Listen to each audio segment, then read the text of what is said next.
செந்தில் பாலாஜி முகத்தில் green signal. உச்சநீதிமன்றத்தில் இறங்கி அமலாக்கத்துறை கொடுத்த சர்ப்ரைஸ்.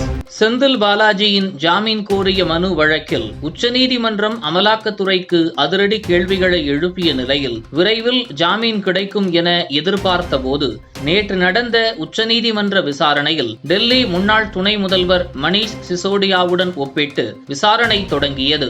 இந்த வழக்கில் அமலாக்கத்துறை இறங்கி புது ரூட்டை கையில் எடுத்துள்ளது. சட்டவிரோத பணப்பரிமாற்ற தடை சட்ட வழக்கில் கடந்த ஆண்டு ஜூன் 14ஆம் தேதி கைது செய்யப்பட்ட அமைச்சர் செந்தில் பாலாஜிக்கு எதிராக கடந்த ஆண்டு ஆகஸ்ட் மாதம் அமலாக்கத்துறையினர் குற்றப்பத்திரிகை தாக்கல் செய்திருந்தனர். அமைச்சர் பதவியில் இருப்பதால் அவருக்கு ஜாமீன் கொடுக்க முடியாது என்றும் அவரிடத்து தம்பி வெளியில் இருப்பதால் இருவரும் சேர்ந்து சாட்சிகளை கலைத்து விடுவார்கள் என அமலாக்கத்துறை முறையிட்டு வந்தது. ஆனால் செந்தில் பாலாஜி உடல்நலத்தை எல்லாம் மேற்கோள் காட்டி வந்த நிலையில் நீதிமன்றம் அதற்கு மறுப்பு தெரிவித்து காவலை நீட்டித்து வந்தது.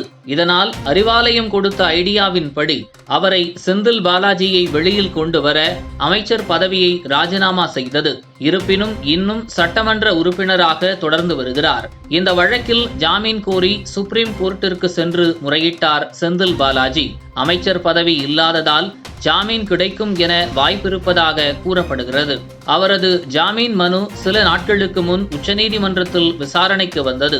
ஆனாலும் ஜாமீன் கொடுக்கப்படவில்லை.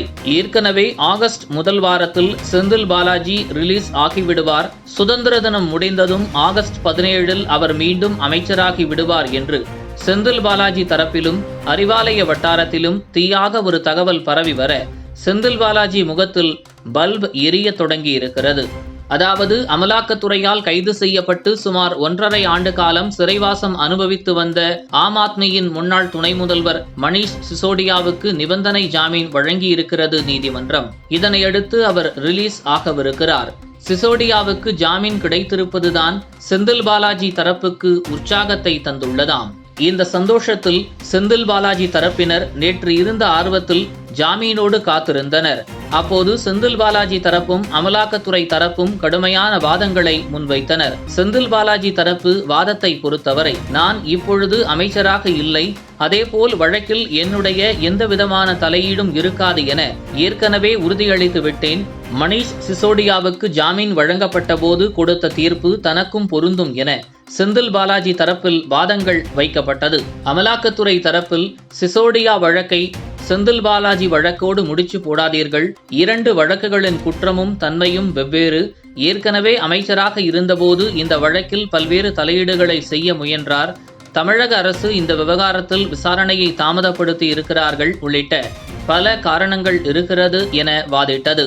இதனை கேட்ட நீதிபதிகள் இன்னும் எத்தனை நாட்கள் ஆகும் என கேட்டதற்கு 3 மாதம் வரை டைம் கேட்டு வழக்கை தேதி குறிப்பிடாமல் ஒத்திவைத்தது.